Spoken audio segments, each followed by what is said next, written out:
It's time for another episode of MoState Update, the official podcast of Missouri State Athletics. Here are your hosts, Corey Riggs, and the voice of the Bears, Art Haynes. Hello, everybody, and welcome to MoState Update. I'm your host, Corey Riggs. Art Haynes unable to be with us today. Apologize for that, but kind of a special episode of MoState Update today after the events of last night. If you were not aware, Missouri State went on the road last night to Razorback Nation and knocked off the number 2 team in the country in 10 innings. 14-13 was the final. The heroic final run, the 24th career home run of Nick Rodriguez, the Missouri State second baseman, as he got a solo shot in the top of the 10th inning. And then the Bears pitching staff would take it from there. Curry Sutherland, Jackson Holmes, and Max Knight able to close out the game and knock off the number 2 team in the nation in front of 10,000 plus inside Baum-Walker Stadium down in Fayetteville last night. It was a sight to behold. Missouri State going up against Dave Van Horn again, and there are so many great memories, so many great moments in that stadium in Missouri State baseball history, especially under Keith Gutton and now under first-year head coach Joey Hawkins, and we had to just have a chance to sit down and talk about it today. So a special pop-up podcast of MoState Update here at Hammons Field. When we come back, we'll talk to 2 of the parties that was involved in last night's win. First, we'll sit down with first-year pitching coach Deck McGuire and talk to him about his move to Southwest Missouri and how he and Joey Hawkins managed the Missouri State pitching staff last night in that nationally ranked rivalry with the Razorbacks. And then a little bit later, we'll sit down with Missouri State team captain Nick Rodriguez. He had a 5-hit night, a 5-run night, and had not 1 but 2 home runs en route to the Bears' upset victory over the second-ranked Razorbacks. We will talk about all of that coming up in just a few minutes as you sit back, relax, and enjoy a special episode of MoState Update. Stay right there.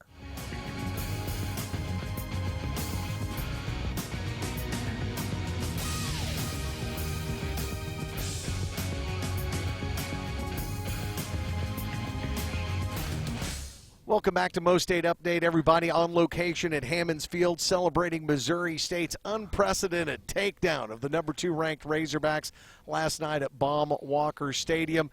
Now here to talk it over with us and a few other things related to the baseball season, we've got first-year Missouri State pitching coach Deck McGuire. Deck, first and foremost, congratulations on what was an incredible night. Did you guys end up throwing 9 last night?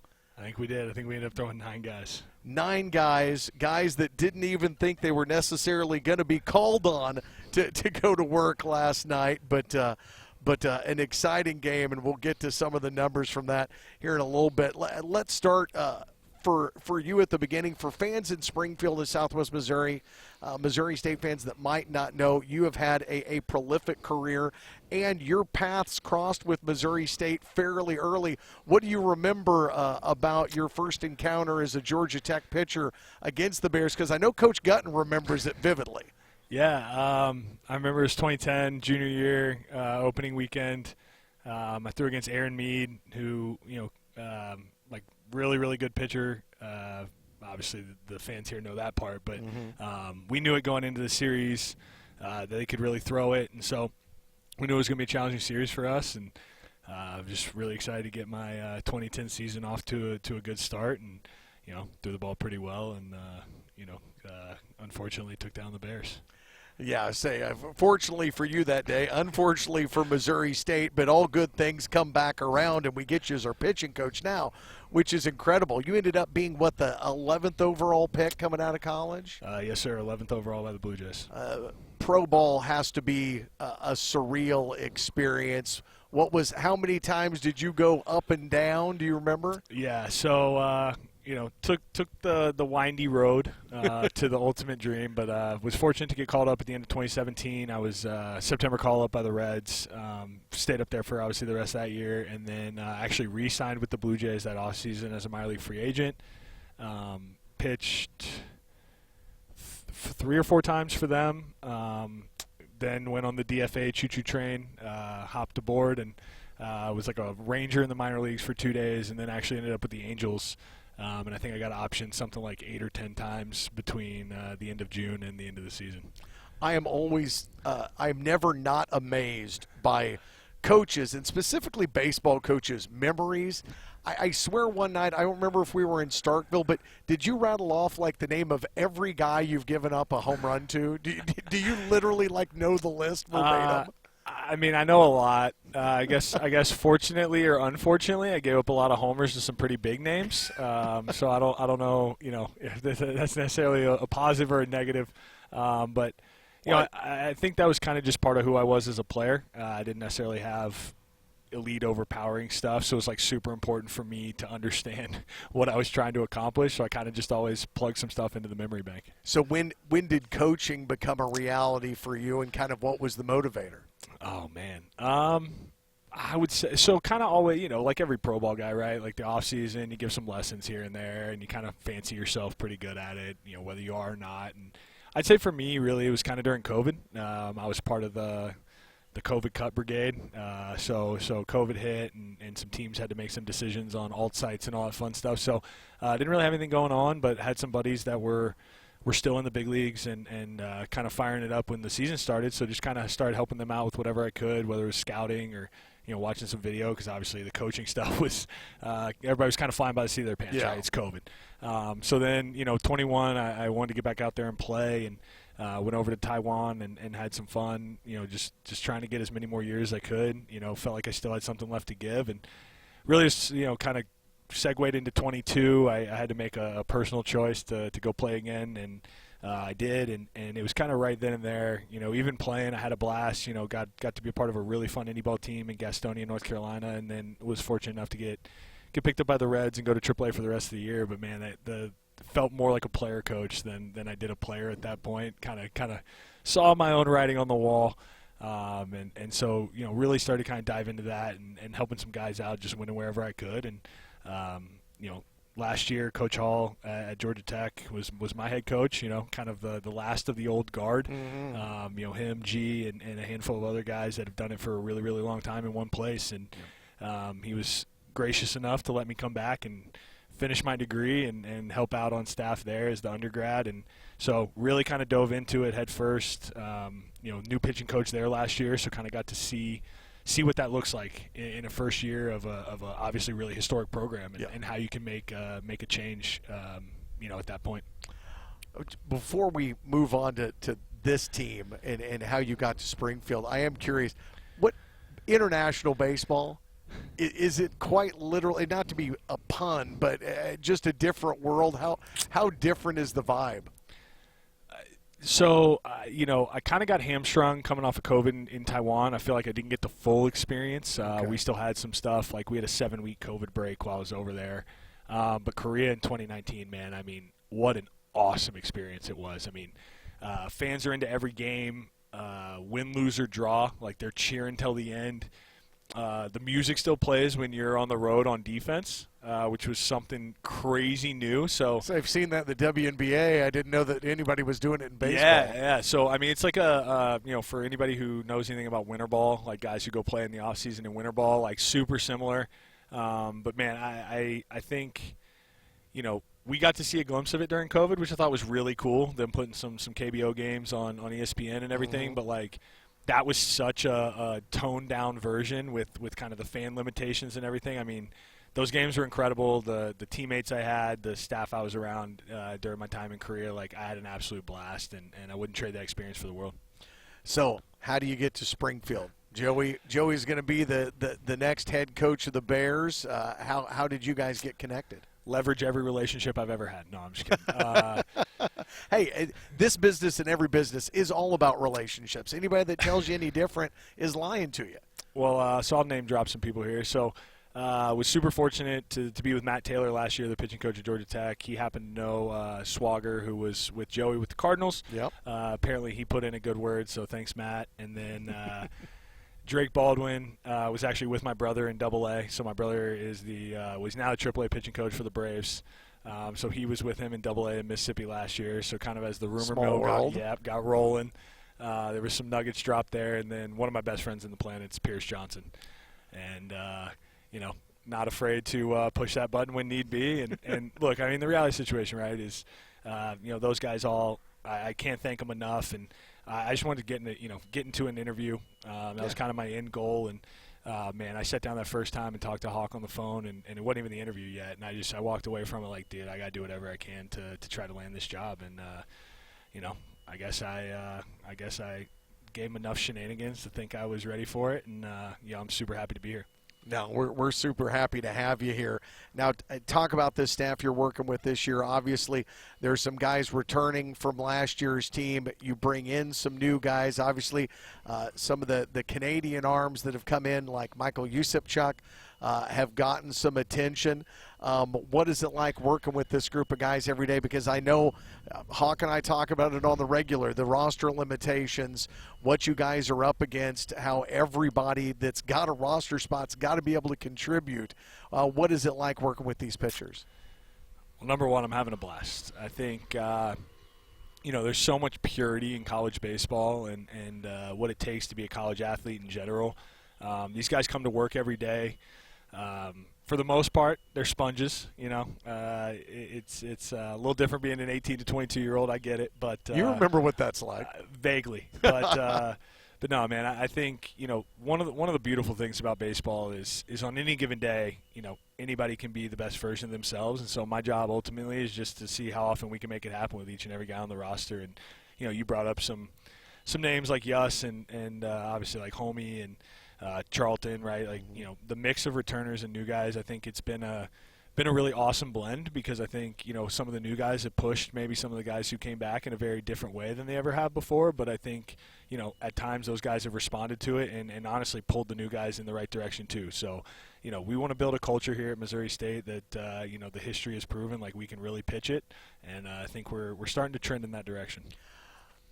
Two-way guys are necessary, especially when roster limitations are what they are for a team like the Bears. But this is a team here at Missouri State that is a storied tradition. When you think about guys now like a Curry Sutherland or a Max Knight that can walk from either corner or infield spot and get up on the bump and do work almost just stone cold, step up and go. The Bears have had guys in the past on special teams, fan favorites that have done that, but it's kind of something I feel like maybe was popularized for a while and then maybe went away and now is on its way back again. Do you agree with that? Yeah, 100%. I mean, I think when teams went to a 40-man roster, it allowed guys to specialize way more, right? I mean, you could basically have 20 arms, 20 bats, or split it up however you like. Mm-hmm. But, I think I was super fortunate last year. We had Cam Jones at Georgia Tech who, right up there with a Max Knight of just an absolute stone-cold baseball player. They do everything they can on a daily basis to help your team win a baseball game. And so just being around him, I felt like really kind of started I knew about Curry, obviously Bogey, and, when we brought Max in, like had a little bit of background of what that looked like. And, like you said, with the 30-man roster, it is of the utmost importance. And I'll tell you what, we can use last night as an example. They may have only gotten 3 outs combined, but Curry Sutherland and Max Knight got probably 3 of the biggest outs of that baseball game. Oh, without a doubt. Curry and such completely different pitchers of the baseball. And Max comes in and gets 2 outs on 3 pitches. Who gets 2 outs on 3 pitches? It just rarely ever happens. How hard is it as a pitching coach? And I know you and Joey are working in tandem. How hard is it to know when to give the guy the hook? You've been pitching your whole life. You've been taken off the hill a bunch of times in your career, but that's got to be the single hardest part of the job, right? Trying to figure out when the moment is. Do you leave him in for one more guy, one more pitch? Yeah. Man, I think the beauty of this game, right, is like you're never taking your starting quarterback out because he looks gassed, right? We got anywhere from, last night it felt like we had 4 guys available. We threw 9 of them, so I don't know how that math works out. But the math was not mathing. Nah, definitely not mathing. But no, I think the beauty of baseball is you can play your matchups, you can play your pitcher strengths against whoever's hitting. And one of the biggest strengths of this team is we really do have a matchup for just about everybody who comes to the plate. So I think, a game like yesterday kind of becomes a little easier because nobody is necessarily your length guy. Like obviously Jason Schaaf, I mean, what a great start. I know we'll get to it later, but for him to give us 3 2/3, it really lightens up the load on everybody in the back half. But you go out on a Friday, Saturday, Sunday, you pretty much know who the 3 guys who are taking the ball, and pitch count probably matters more than anything else. But again, I think what's so cool about this team is we really have anybody who can come in any situation, and we're starting to. I feel like we're really starting to get our feet up under us for who's who and what's what. And I think it's one of those deals. I think if people look at the line last night, I'm so happy that you said what a great start Jason had, because I think there are people out there that will just look at the numbers as a tertiary glance and go, well, he gave up 5 runs. How good of a start could have been? He gave up 5 runs at the final moment of his run against the number 2 team in the country. At that point in time, he was on the second run. He had completed his second cycle through their batting order. Yeah, and I think, the game has changed so much, right, from gosh, definitely when I was in college, but even probably within the last 5 years of me playing. I mean, just the ability to turn the lineup over multiple times, the ability to get cross-handed hitters out. There's all these different things that go into it now, and for somebody like Jason, I mean, it feels weird calling him Jason. We call him Schaaf, but but for somebody like Schaaf to go out there, I mean, what a competitor he is. I think we see that on a daily basis and everything that he does. And, I think that there's been times this year where there's no one else you'd rather have the ball. And, I really felt that going into yesterday. I felt like he's taken some really, really nice steps forward the last couple weeks. And, I think yesterday was a great microcosm of just who he is as a pitcher and as a baseball player. We talked about Curry and Max and how big those 3 outs were. How big was it to be able to call on Jackson Holmes on short rest after he'd given you so much on the weekend to secure the sweep against Bradley? Deck, did you even know he had it in him? I mean, was it just a hunch? No. I know that guy would take the ball every single game for 4 innings if we let him. That's probably the hardest part of my job, is protecting these kids from themselves. Yep. We've all been 20 and thought we could take on the world, but 10 feet tall and bulletproof. No doubt. And I think the coolest part about Jackson Holmes, right, is got recruited from a different school, came here. Expectations were super high. He did a great job meeting him at every turn.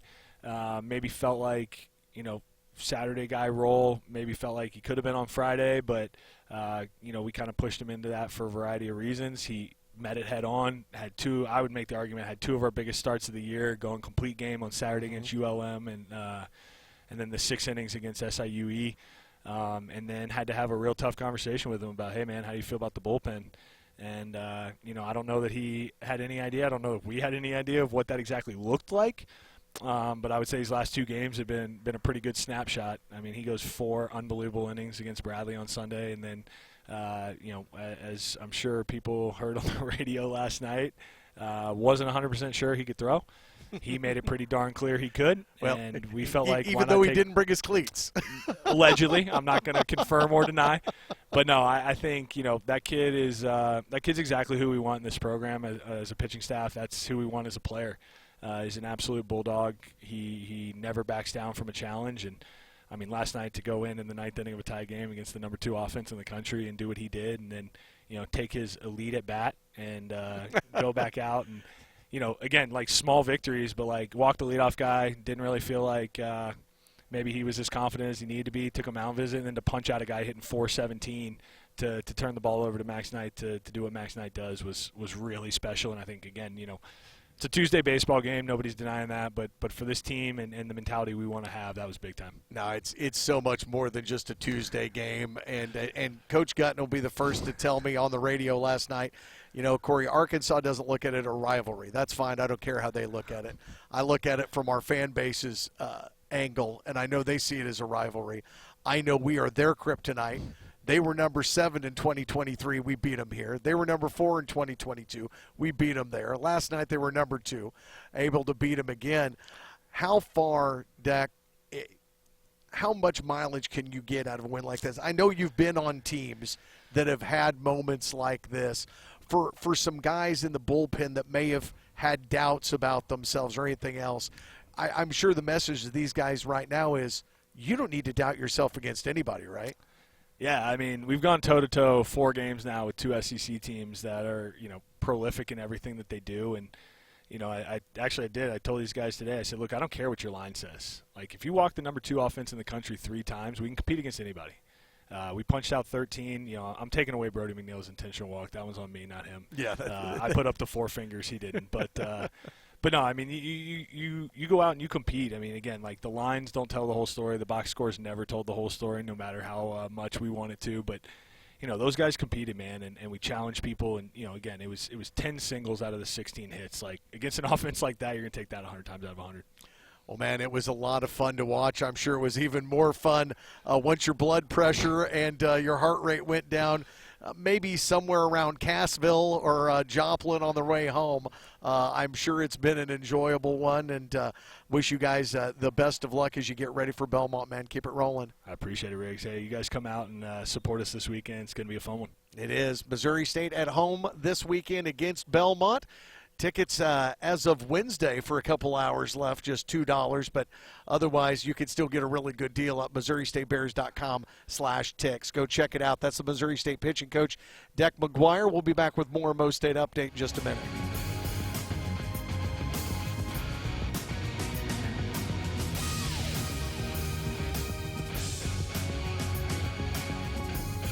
Welcome back to MoState Update, everybody. On location at Hammonds Field for our special edition of MoState Update. As after a month-long hiatus, we get back and going at it, and there is no better reason to be doing this than when the Bears baseball team goes out and gets a win over a nationally ranked opponent. That's why we're here at the ballpark to talk things over with one of the leaders on the Missouri State team, Nick Rodriguez. And first of all, Nick, congratulations on the win. I was talking to Joey Hawkins earlier today. I don't know that there is a more beautiful sound than a dead quiet Baum Walker Stadium. No doubt. Yeah, it was a cool moment. It's a moment, though, that you've got to appreciate in your 3 years here now a couple of times. You didn't start your baseball career, though, with Missouri State. You started at Charleston Southern. You were a Buccaneer. You were a freshman All-American. What was your high school transition like from playing at Jesuit High School to Charleston Southern? Yeah. My transition was probably a little different than some others. I was a walk-on at Charleston Southern. It was obviously COVID happened my junior, kind of senior year, and I got a walk-on opportunity at Charleston Southern. They took a chance on me, and it didn't start the way I wanted to. Started off as the bullpen catcher and earned some playing time, made the most of it, and kind of just took off from there. You were a bullpen catcher? I didn't know this about you. Yeah. First half of the season was in the bullpen. Kind of got some pinch hit at bats here and there. Found my way into the lineup and made the most of it. I guess it was a great experience. It taught me a lot about baseball myself, and I'm very grateful for it.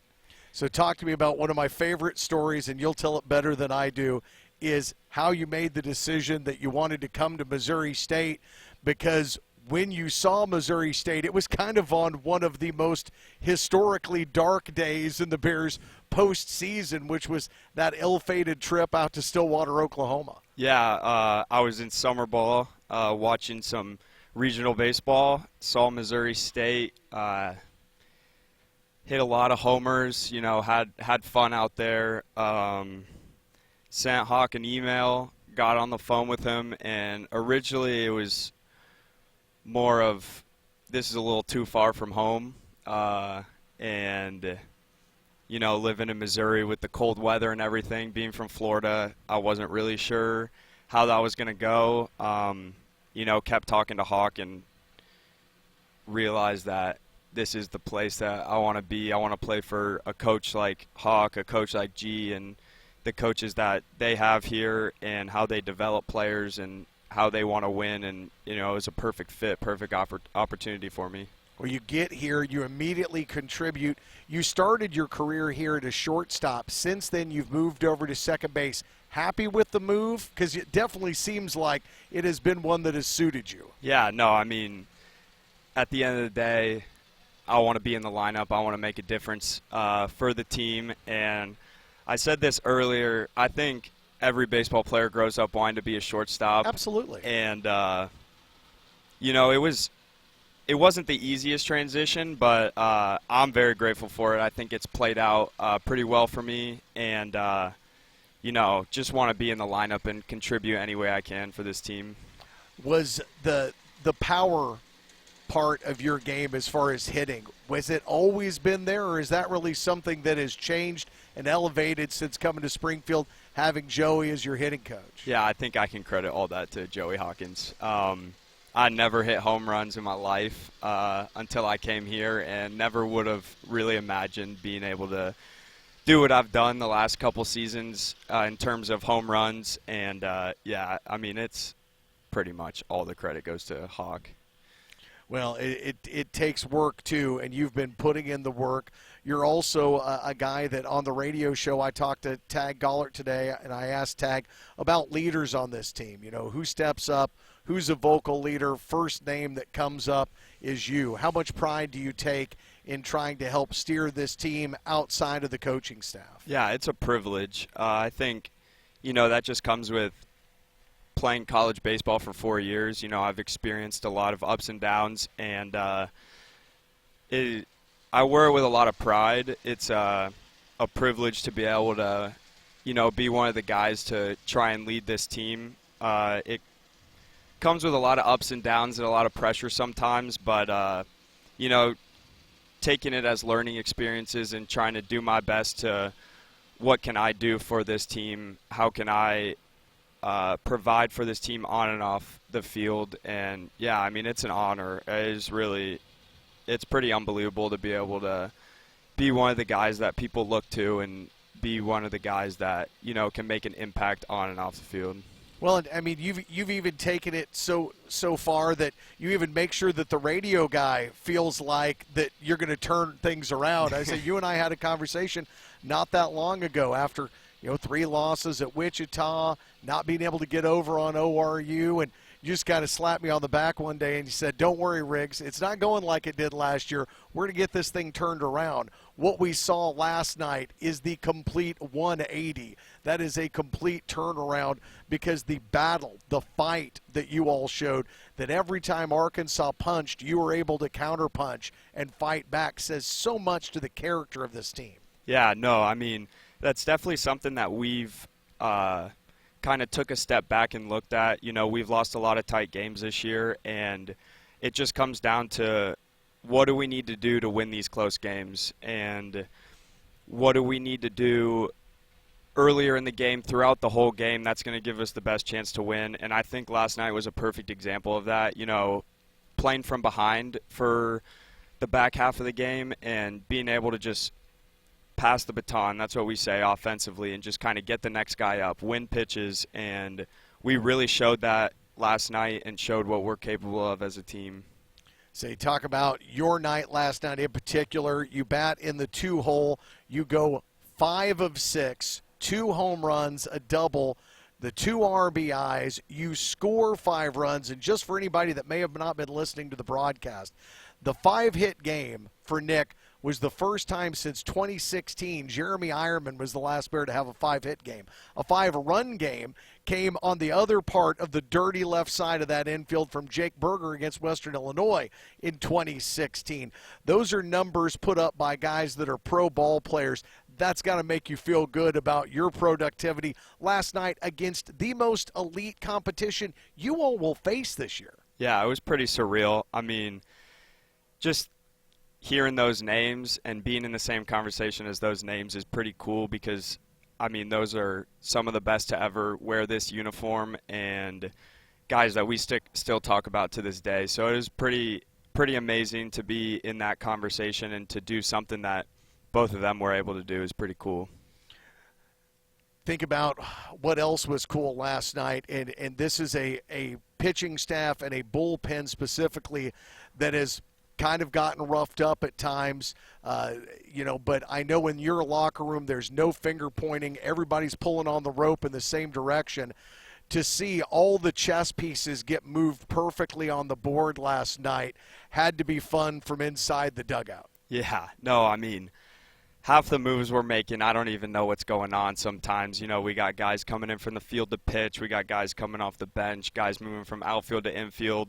And Hawk harps a lot on all hands on deck. And I think last night showed that, it doesn't matter if you're starting the game on the bench or starting lineup, you need to be ready to go. And I think yesterday was a perfect example of that. We had Dylan Robertson coming off the bench getting a huge RBI. We had Max Curry coming in to pitch from the field. We had Homie coming in off 2 days rest to come in relief and keep the game tied going into extras. I mean, it really showed what we're capable of. It showed that, we're deeper than a lot of people might think. And, regardless of what anyone says, the guys in the locker room know what we're capable of, and we haven't lost trust in each other, and we're going to continue to work and get better every day. And guys, you mentioned Jackson Holmes and Max Knight. Max Knight comes in and gets 2 outs on 3 pitches. Yeah. Who does that?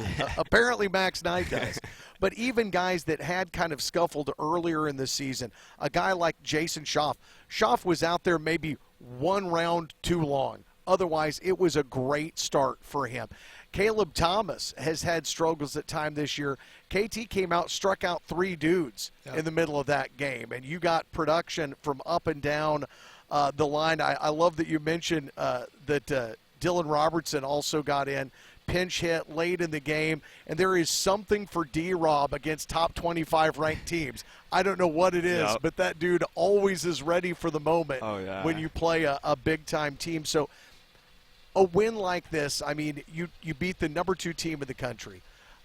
Most programs like Missouri State don't get to play the number 2 team in the country. Mm-hmm. It says how much respect Bill Rowe and Keith Gutton garnered from this program and that Joey is continuing to get today. But how far can you guys ride this wave now? I mean, you've got to turn around. You got to keep your feet under you. You got a 3-game series with Belmont this weekend, but I would like to think the momentum from this one can carry you guys a long way. Yeah, for sure. I think the biggest thing is it kind of showed us that what we're capable of and what we're able to do as a team. And, I think we played really good baseball yesterday, but you can still look back at the game and be nitpicky at it and be like, this wasn't a perfect game for all of us.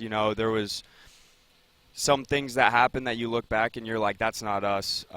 And I think that's a good thing because it's just about finding ways to win. And to be able to find a way to win down 5 in the 9th to a team like that just shows that we're never out of the fight. And I think just the confidence it gives us as a team and for individuals going into, our next weekend and hopefully the rest of the season is the goal. And just to kind of prove to people that, we're here, we're gonna keep working, we're gonna keep getting better, and we're gonna keep improving. Yeah, we're just not even quite to the halfway point in the season yet. That's a heck of a hurdle, a heck of a milestone to have, beating Arkansas on their home field. Couple of more things before I let you go. One being, what is better? A leaping, spinning throw to get an out that should have been on SportsCenter, or a home run? Bigger offensive play, defensive play? I kind of told Tag Gollert will say defensive play, and I looked at him and said that he's crazy for that. So I think I'll have to go with hitting a home run. There's nothing like jogging around those bases. And, yeah, I mean, I'm all for making defensive plays. I think those are fun, but there's nothing beats hitting a home run.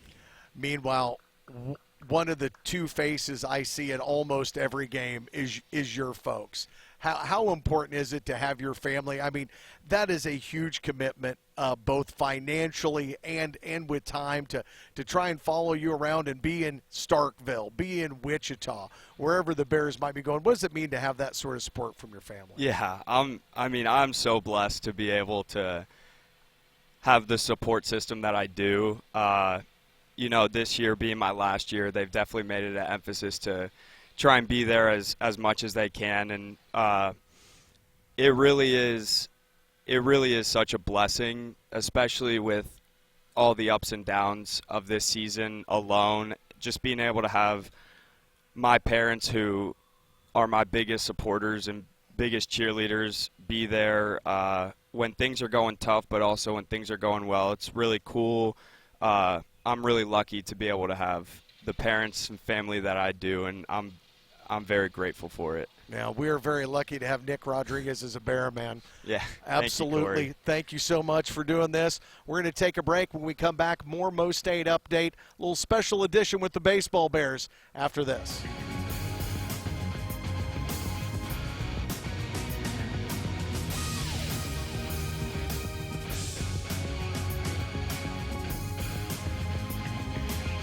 Well, that's going to about do it for this special episode of MoState Update. We want to thank our guests on this show, of course, Missouri State pitching coach Deck McGuire, as well as Missouri State starting second baseman Nick Rodriguez, and a special thanks to Ben Adamson, our sports information director involved with Missouri State baseball, for making all of this happen for us at the last minute. Ben does a ton of work for baseball and for me to make me sound a lot smarter than I really am, and he doesn't get enough credit for it.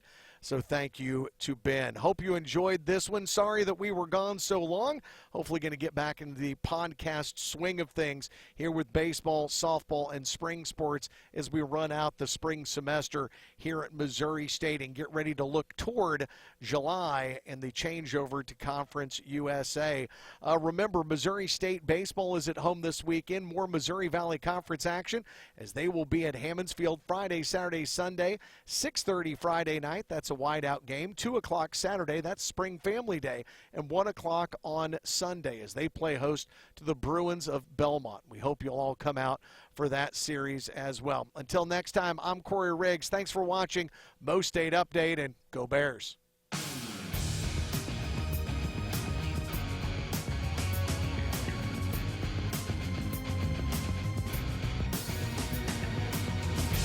You've been listening to the MoState Update with Art Haynes and Corey Riggs. The preceding has been a Learfield presentation on the Missouri State Sports Network.